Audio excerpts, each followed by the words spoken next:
Let me start by acknowledging that we are on the traditional unceded territories of the Hakuminam speaking people. We are privileged to be here on their lands. Today, I have the pleasure of introducing Shashi Enarth. Shashi is a really good friend and an inspiration. I've known Shashi for 20 odd years, and there is no one I know who understands how development works on the ground than Shashi does. You know, he's sort of, he knew I would say this, and he said, well, don't say it, but I said it. And so Shashi has, he has a varied background. He did his undergraduate in physics, he did a master's in social work, spent a long time as an activist, as a development activist in India, putting together, working on essentially local self-governance at the village level, in resource management for water and other local resources. And then after he did that, he came and did a PhD in IRES, used to be called RMES in those days. And then since has worked on many other projects. He's done work with small scale financing in India. He's done work with farmers in India and in Africa. And he's also been an academic at UBC, the School of Public Policy and Global Affairs. He's associated with IRES, and he knows everything there is to know in terms of the political economy of development of agriculture in India. And so today he's going to talk to us about the recent farmers' agitations in India and what they mean and why we should care about them. Shashi?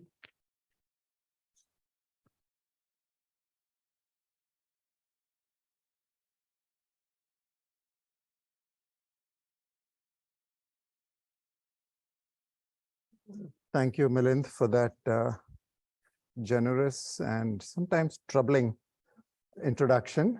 I don't know if I can live up to everything you said about my expertise, but anyway. So I have about 20 slides and 30 minutes to walk them through. And when I started to put these slides together, I realized that it's going to be a nightmare trying to talk about Indian agriculture. One would say that, it's a nightmare to talk about anything in India, but agriculture particularly so, because there's a lot of intersection with other topics, and you tend to digress. You tend to latch on to these thought streams.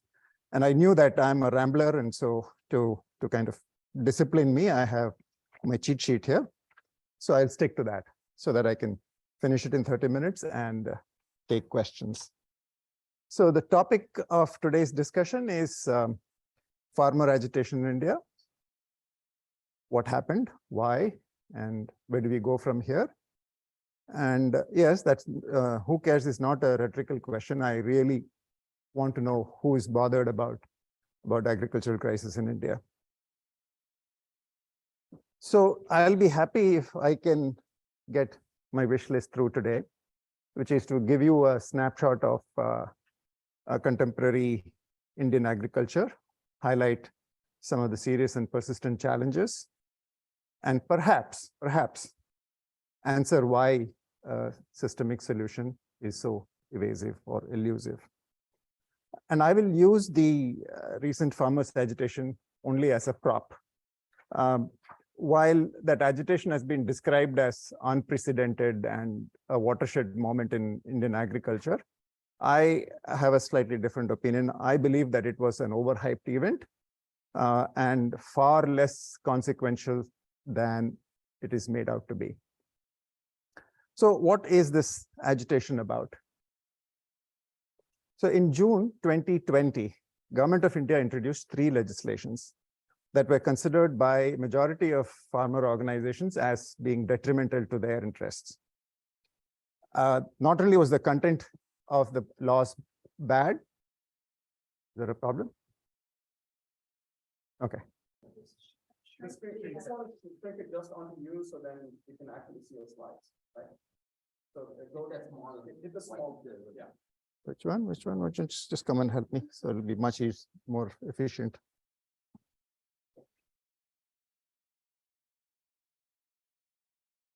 Oh, there you go. Thank Oh, you. I can't see you then. Okay. So, so the content of the three laws were problematic, but the process that was used to get these legislation through was also extremely problematic. They believe that, and I also believe that the consultative process that should have preceded didn't happen. The parliamentary debate that is mandatory didn't happen, or didn't happen enough. The protests started somewhere in around August 2020, when the rumblings about the law was had just started. The loudest protests came from the wealthy states of Haryana and Punjab, and a few organizations, farmer unions from the other states joined in later. It gathered momentum in October when those three bills became law. Farmers from Punjab, Haryana, and Eastern Uttar Pradesh, these are three northern states in India. They're considered to be the wealthier agrarian region. They were predominantly the participants in this protest. So they mobilized thousands of tractors and trailers and virtually any farm equipment that would move. And they drove to Delhi. And I think their idea was to do something like occupy Delhi or occupy the parliament. But that didn't happen because the Delhi and Haryana police, that was under the control of the ruling party, they swung into action and they made sure that the rally or the protesters didn't enter Delhi. So they were stopped at the boundary of, just outside the boundary of Delhi. And these are the pictures of farmers agitating. And you can see some of the, oh, go on. The protest went on for almost a year and 3 months, and it had all the trappings of a circus, literally. There was catering, and there was even departmental stores were opened for people to come and buy essentials. It also attracted a lot of attention, global attention. Hollywood stars made comments, tennis players made comments, heads of states, and our Justin Trudeau also waded in and said something that got him into serious trouble. He actually said, he didn't make any comment about the substance of the law. He just said that farmers should retain the right to protest. But that was enough to, rankle Indian government. And I think they took a lot of retaliatory measures just for making that statement. It was repressed. The police action at times were very brutal. One salient feature of this agitation was the large proportion of elders, people who were 60, 70, 80, and even 90-year-old farmers actually showed up and they stayed. And I don't think police discriminated across the age. Everybody got it. The means used to stop was also quite draconian. They used military-style barricades, water cannons, and rubber bullets. So that continued until, sorry, that should not have happened. So the protest went on till December 21st. And suddenly, everyone was surprised when the Prime Minister went on national television and announced that he's repealing the three laws. Until then, both parties had dug their heels in. They were standing their ground, not showing any signs of softening. But on 21st of December, when the announcement was made, the farmers declared victory. He said, okay, we got it. But my opinion is that it was not the merit of their protest that got them. It was pure political calculus. There was an election coming up. They had already lost 2 elections in the South. And so they were told that this is going to cost them politically. So they repealed the. They were also accused of being, agents of Khalistan. It's the movement that wanted to secede, the Punjab secessionist movement. So they were called terrorists, and sometimes they even threatened them with sedition. So they tried all the tricks from the textbook, but farmers stood firm, and at least government was seen to give in. Now you were wondering, what are these 3 laws? So before we take a look at those 3 laws, it might be a good idea to get an overview of what Indian agriculture is all about, just broad contours of. So I've put together some statistics that should tell you why it is so very different from agriculture as you see in the West. And I've had some mischievous intent by comparing India with US. You'll see why.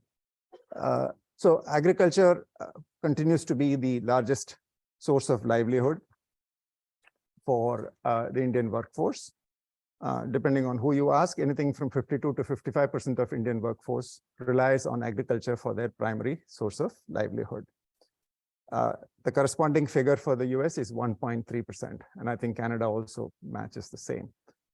However, unlike US and the Western countries, agriculture contributes 14% of the GDP. So we have a small slice of the GDP being shared by a large segment of the population.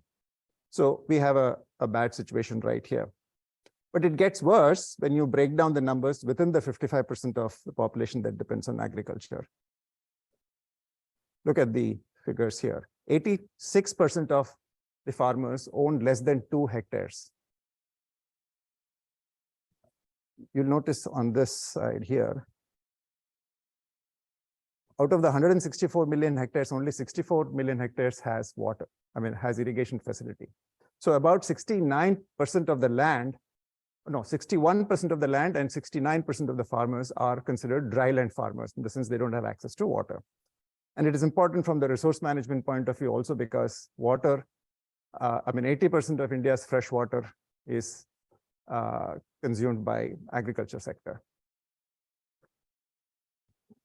51% of the farmers have long-term debts. And the average debt burden is about 74,000 rupees, which roughly amounts to 77% of their annual net income. So you can imagine, it is, people who are in this business will know how farmers get dispossessed. It starts with a debt, and then slowly they have to mortgage their land, and then they lose their land. Now look at the poverty rates. Between the two categories of people who are already poor and at risk of slipping into poverty, there are about 600 million people. That's about 50% of the population. Gee, what a coincidence. 55% of the folks are dependent on agriculture. 50% of the people are considered to be poor or at the risk of being poor. And there are many studies that establish the correlation between agricultural livelihood and the rates of poverty in India. Now let us look at some of the challenges that Indian farmers face. Let us look at 3 main uncertainties, and there's a reason why I am talking about uncertainties. There are, in my opinion, at least 3 uncertainties. I'm sure there are more. One is the agricultural input supply scene. And when I say agricultural input, I'm talking about 3 dimensions. One, the supply. That's the quantity of. Every year, almost every year, you will find shortages of seeds, fertilizers for select crops in certain areas. And often that leads to, introduction of spurious seeds. So quality becomes an issue. And then these two combines to, spike up the cost. So it becomes unaffordable. So a farmer, before he or she starts to cultivate, has to, speculate whether I'll be able to get seeds at an affordable and quality seeds. The second uncertainty is rainfall. As I said before, 68% of the farmers are dryland farmers. So they depend entirely on rainfall. So if there is uncertainties there, or if it starts to fluctuate, they are in trouble. And the third uncertainty is the market, the price volatility. Some commodities see extreme volatility, as high as 100%, as in before the season starts, if something was costing 100 rupees a quintal, it can actually plummet to, or go to 200 or come to 50. So these are the 3 uncertainties. Keep that in mind as I go through those 3 laws.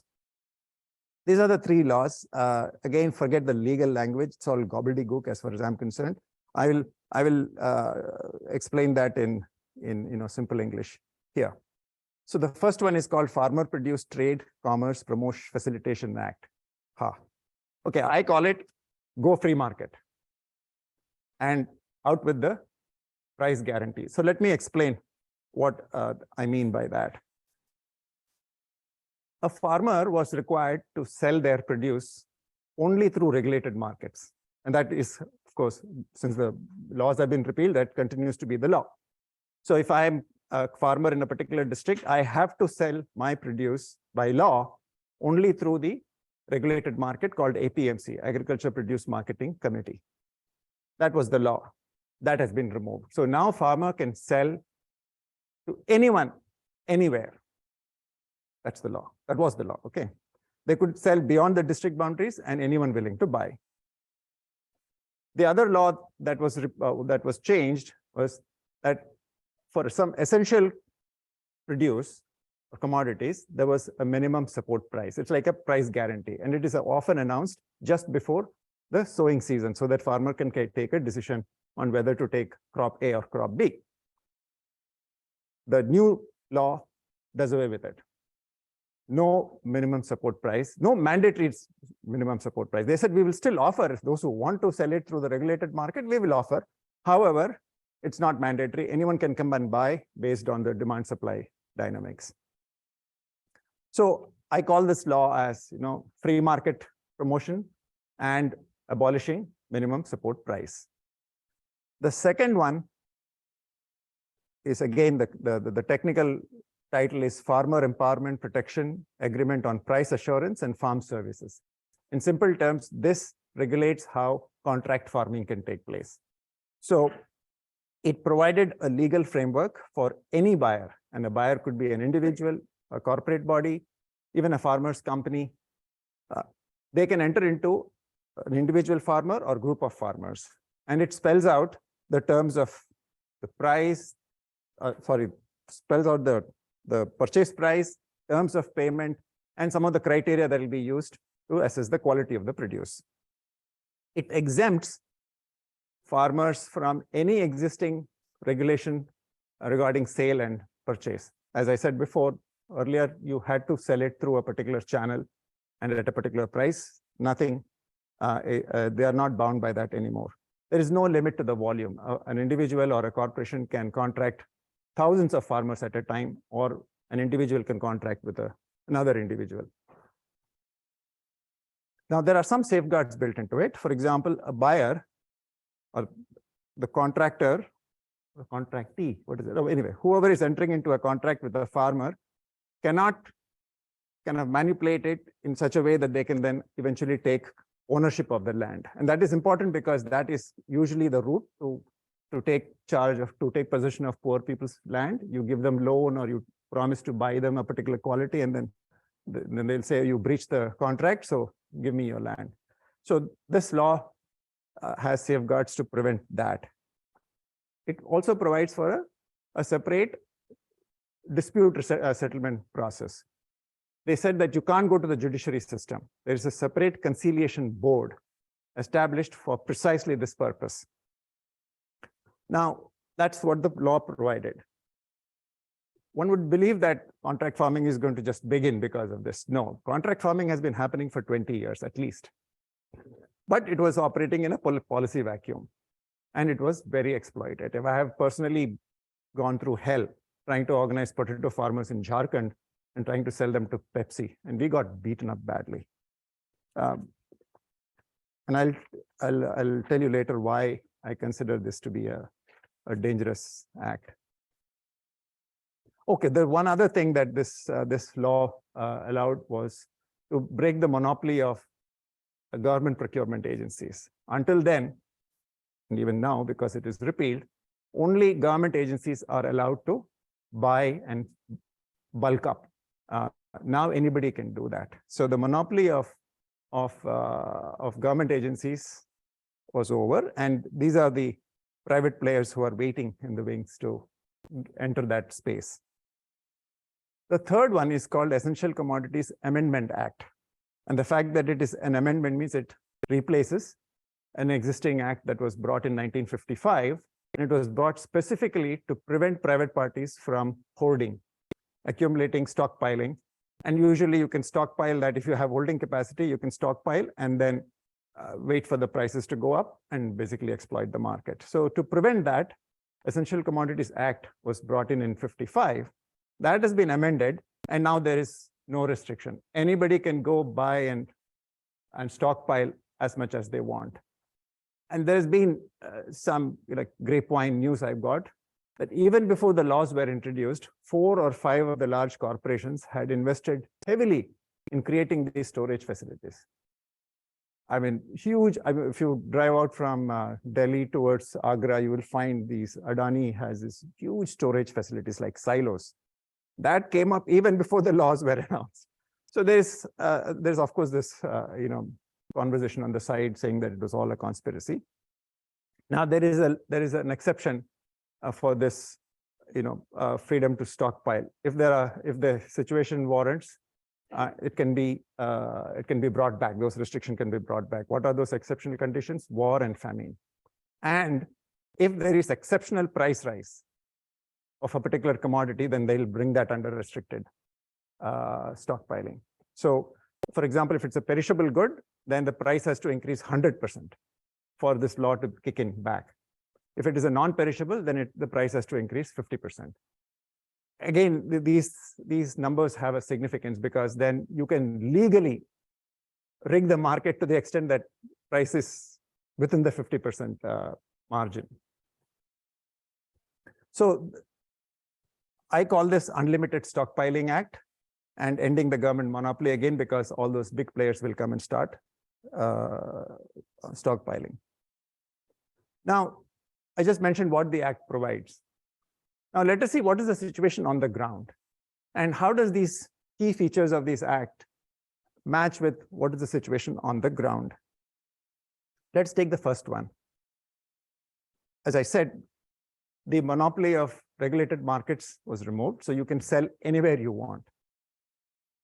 Sell it to anyone. But the fact is that even when it was law, very few farmers actually went to these regulated markets. In fact, some states, only 2% of the farmers actually went to the regulated markets. And even the best performing state, only 22% of the farmers went to the regulated market, which means 88% of those farmers were doing illegal trade. And that has been the case all along. However, there is a small fine print there. 66% of wheat and paddy was always sold through the regulated market and making use of the minimum support price. And surprise, surprise, where are they coming from? Punjab, Haryana, and Western UP. The same area where farmers were agitating against the saw. Similarly, buyers were mandated to pay MSP. And one would assume that MSP is such a great thing, everyone would want to make use of the support price. But in reality, only 6% of the farmers actually end up getting minimum support price. And this is across the country. So the law provides certain safeguards, but it is not used. Why? Because a lot of these transactions happen informally. And for reasons beyond the control of markets, farmers are obliged to sell it to a certain, there are distress sales all the time. Now let us look at the second contract farming law. There are some good elements to it, which may address some of the problems we have on the ground. For example, I said before that contract farming has always happened and it has been very exploitative. Something needed to be done there. So we are now making sure that a sanctity of a contract is honored.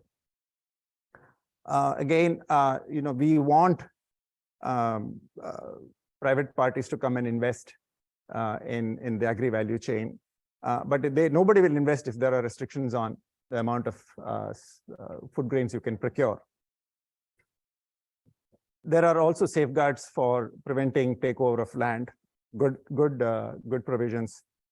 This conciliation board was touted as an answer to the overloaded judiciary system.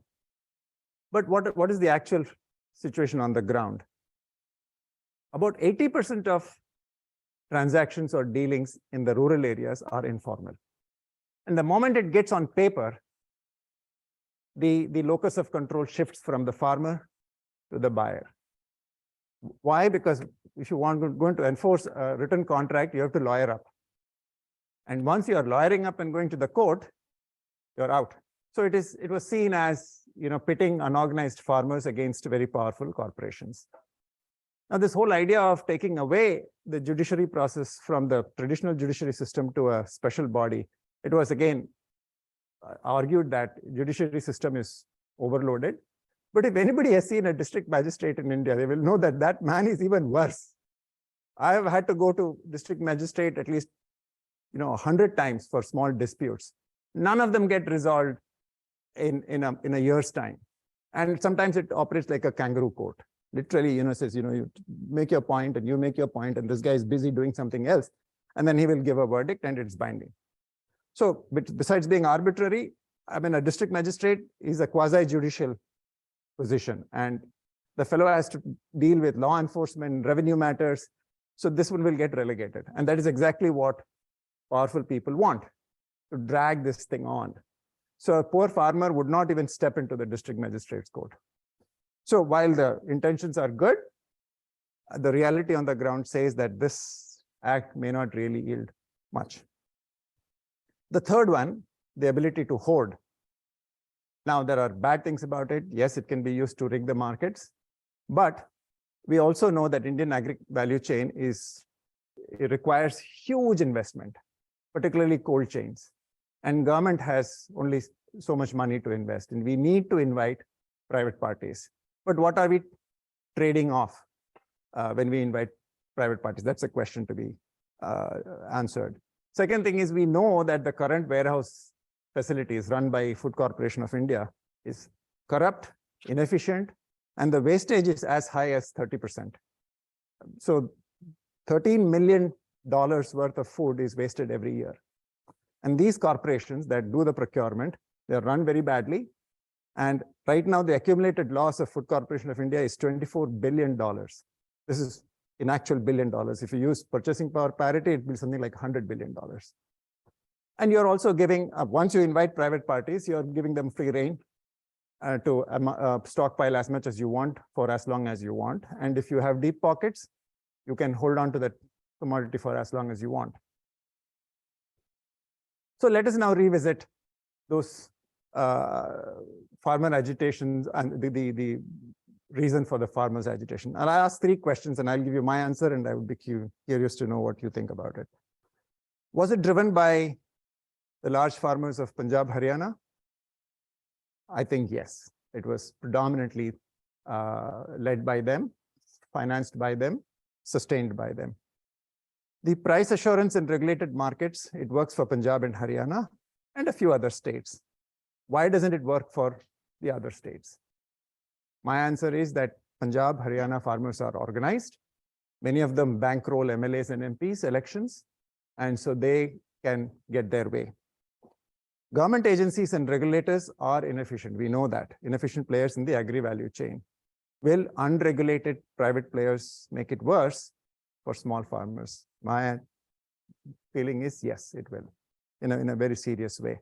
So my conclusions.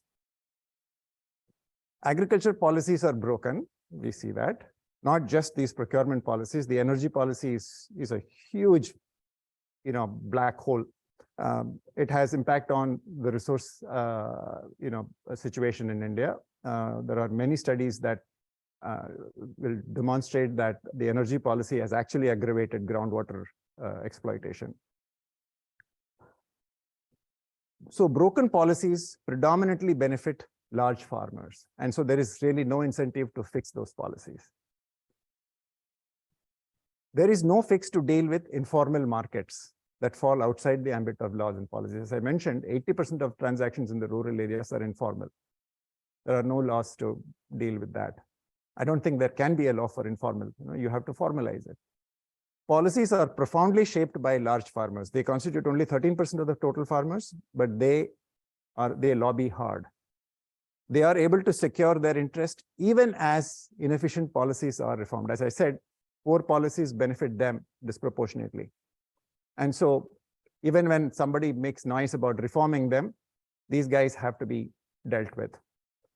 Weak governance, and particularly mechanisms for enforcing rule of law and mechanisms for transparency, and then coupled with corruption and inefficiency in public procurement systems, it deprives smallholders of the benefits of some of the equity positive policies. Yes, there are policies that were brought in precisely to safeguard them. But for example, Food Corporation of India's procurement system, their public distribution system, it has made an immense impact on poverty levels in India, or at least consumption levels in India. But it is rampant corruption and inefficiency has made it questionable, and large number of small farmers and landless families who should be benefiting don't get benefits. Agri-value chains require massive private investment. However, the alleged, so that I don't get sued. However, the alleged nexus between lawmakers, large corporations, and large farmers could mean continued crisis for small farmers. And when all those 5 situations combine, I expect a large movement from, or an exodus of agriculture workforce into non-farm sector. And as a consequence, there will be some consolidation of land holding, which, I'm divided about it. I think it may have positive outcomes too. Thank you.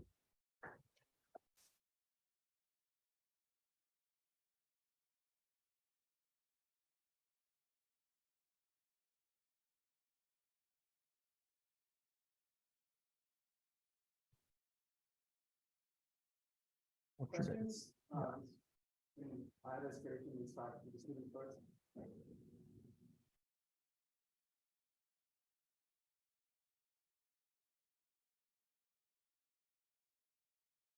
Okay, well, good. Thanks, for this, I guess one of the factors that led to the protest and this law was lack of government understanding of how things function on the ground, as well as lack of trust from the farmers and government. And how do you think, I guess, that has changed the worsened through these protests and protests?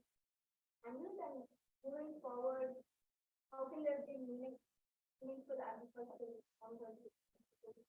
now? Any agriculture reform, how do you move forward from the law? So if I understood your question correctly, you're saying, was these 3 laws brought in and repealed because government didn't know enough and they were disconnected from the field? No, they knew exactly what was going on in the field. Yep, I did. I think the jury is out on that. The role played by large corporations in hustling these 3 laws are now established. So I don't think the animus between farming community and government was because government didn't know enough about what is happening on the field. The intention was to promote bigger participation of corporations. Now, whether that is a good thing or a bad thing depends on who you ask. There are, as I said, you need investment from private parties. And what are you trading off while inviting them? So that's a big question. Can this agitation and the consequence of the agitation make people wiser? I don't think so. And my personal opinion is that they're just waiting for the next election. And once they come back to power, which they most likely will, they will reintroduce these 3. Yeah.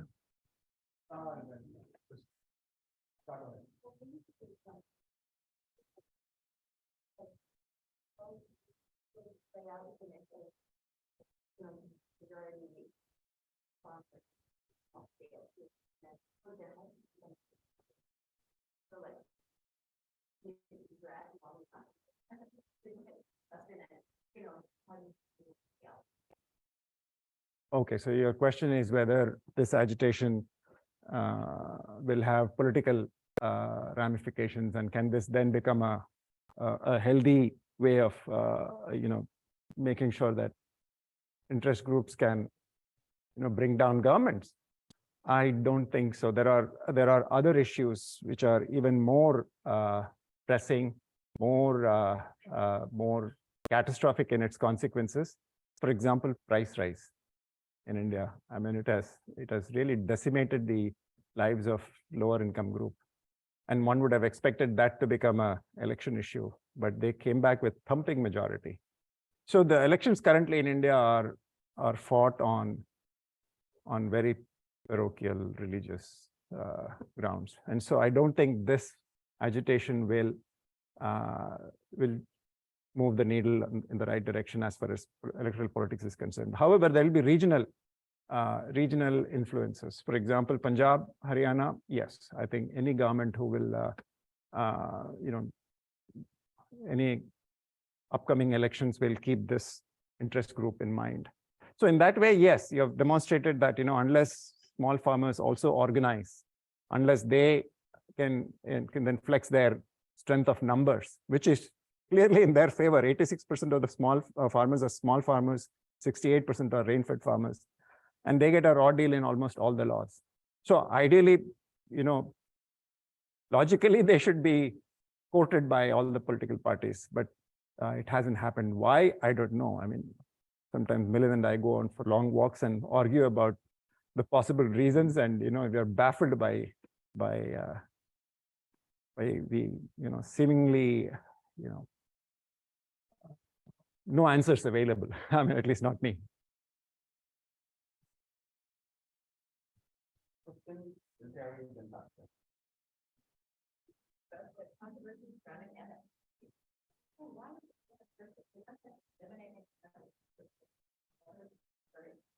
Yeah, so I didn't go into the details. Yes, it's a very valid question.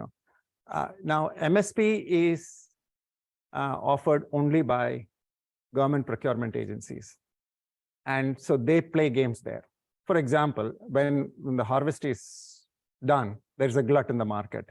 That is when MSP should be brought in, and that is when they will bring lots of administrative barriers. For example, they will say, okay, we don't have storage facilities, or we haven't received money. Are you okay getting this money a month later? Now farmers, when they are waiting to sell, they have creditors to pay, and there is a lot of distress that a farmer has to deal with. And while all this drama is playing out, there is the same Food Corporation of India general manager's niece or nephew sitting outside saying, hey, you know what, I'll pay you cash, and but I'll ask for a 50 rupee discount from the MSP. So you can have that wonderful price guarantee system. Unless you have the means wherewithal to hold them accountable, having that means nothing. That's the reason why only 6% of the farmers are actually able to make use of MSP. And they're all wheat farmers, paddy farmers, and to some extent soya farmers in the central Indian belt, sugarcane farmers in Maharashtra. They are all politically powerful groups. They managed to get it done. So for all the other crops, smaller quantity like pulses, legumes, they don't get it. Sometimes it's still lucrative because once the export policy is decided, and if government decides to export them, then they get a good price. Then MSP is inconsequential because export price fetches them. But again, that is often rigged by the food companies. For example, Cotton Corporation of India, one of the most corrupt procurement agency I've ever seen.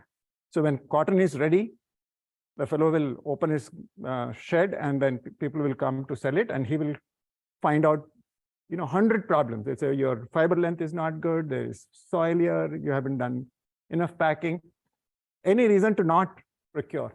But just sitting outside the office is this private farmer or private procurement fellow who will buy it. And it is done very brazenly. So does it answer your question? I mean, why would farmers not use MSP? And if MSP is such a great idea, why not strengthen it? Yes, that is what the protesters are saying. Rather than kill an inefficient system, improve the efficiency. But there's another angle to MSP that we should also keep in mind.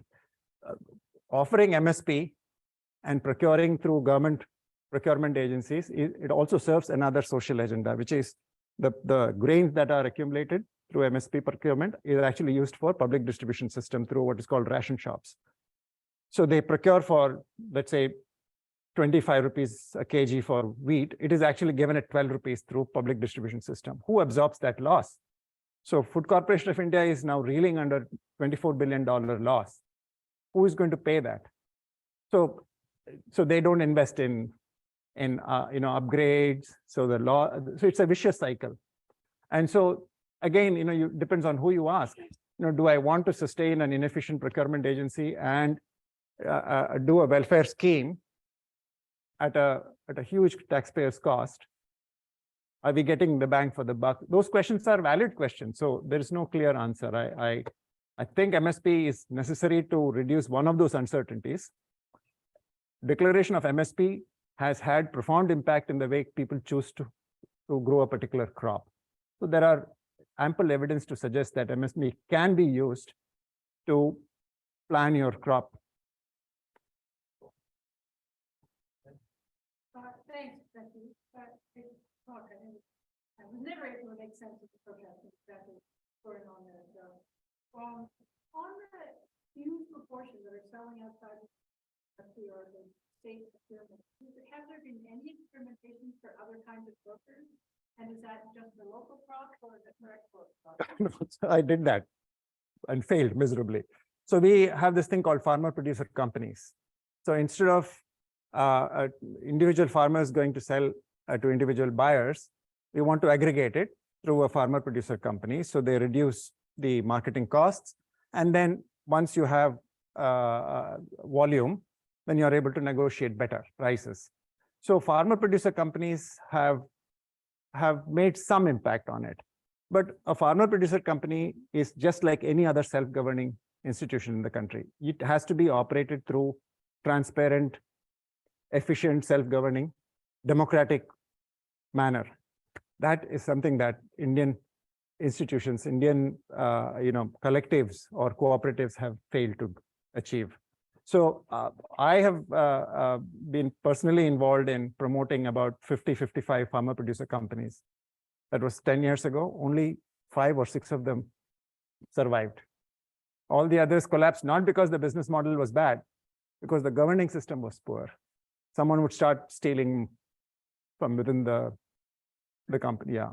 So, and then there are laws that do not incentivize formation of these collectives. For example, they are taxed heavily because they are a business organization. If the same thing was done as a farmers cooperative in a different mode, then they are not taxed. But then that comes under a regulatory system which is extremely corrupt. Nobody wants to do a cooperative anymore. So there's 2 questions, one in the back there and one online. Okay. Thanks for the talk. I was curious to hear news about the scale of protests that happened in these 3 states. Not these states, Punjab, and but the other countries. The scale at which the protests played out vastly different from the country. So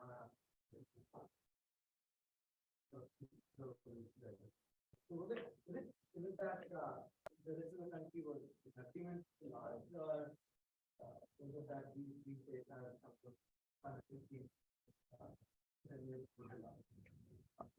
My opinion, 2 reasons. One, okay, the question was, why was the protest so pronounced in the northern 3 states and more muted in the rest of the country? One, as I said, these states are very organized. They are wealthy farmers. They have staying power. 2, they benefited from the existing laws. As I mentioned, those 22% and 6% of farmers who actually got benefit, they are from these regions actually. So there was an incentive for them to sustain their protest. The other reason is they are more organized. They are a very strong bloc.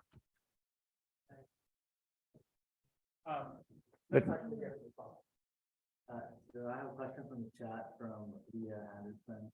It says, it was remarkable to hear that 68% of farmers rely on rainwater. What are the human rights and well-being implications of this figure amid climate change, and how can we anticipate and prepare for effects and support farmers as drought becomes more severe? Yeah, a question that is right now being grappled with by an organization that was promoted precisely to address these questions. It's called the Rain-Fed Agricultural Network, RRAN. It's a consortium of many NGOs and research institutions, and they are lobbying for a few policy changes. A lot of subsidies, agriculture subsidies amount to about 68 to 70 billion dollars a year in India, but all of them are actually not all of them. I would say 70 to 80% of them deal with large farmers, irrigated farmers. For example, the investment in building dams and canals and operating them, they all run at loss, and government uses money to underwrite those losses. So there is this lobby going on saying that, we need subsidy, but we need subsidy to help rain-fed farmers. For example, how can you improve soil and moisture conservation measures? How can you use vegetative measures to improve residual moisture after the monsoon is finished? There are tested, proven alternatives to large dams, for example, more cost-effective, more sustainable, and yet they have found it very difficult to get government subsidies or incentives to promote rain-fed agriculture and help rain-fed farmers. It has human right issue, yes. If the focus is on increasing irrigation without improving irrigation efficiency, what you're going to actually end up doing is extract groundwater at a rate that is unsustainable. And while at one point they'll run out of groundwater and they will move on to some other livelihoods because they have amassed enough money to start another livelihood. But what will happen is folks who depend on groundwater for essentials like drinking water, they will be the ones who will suffer the most. They are not causing the problem, but they will be the victims. And we have seen large number of villages like that in Rajasthan. I was there last year. It was amazing how farmers would irrigate fodder crops during monsoon and winter, and in summer there is no water to drink. Why? Because they have basically pumped out all the groundwater. So yes, there is a human right issue, there is an equity issue, there is a sustainability issue. However, I have a point to make about irrigation. There are champions who say that irrigation is unsustainable. Yes, it is unsustainable. But at this moment, I think, for a country like India with agroclimatic zones that we have, providing protective irrigation is critical to sustain subsistence farming. Now, the question itself could be troubling. Why would you want to sustain subsistence farming? You should aim for surplus farming so that farmers can actually consider agriculture to be a reliable livelihood source. I don't have an answer for that. And perhaps I'm revealing my bias. My bias is that you have to first deal with poverty issues. Unless you are able to deal with poverty issues, you can't get a buy-in from the poor people on sustainability issues. Just a tactical pathway that I choose to believe in. Well, thank you, Shashi. That was a very accessible talk on a very complex topic. So thank you again. Thank you.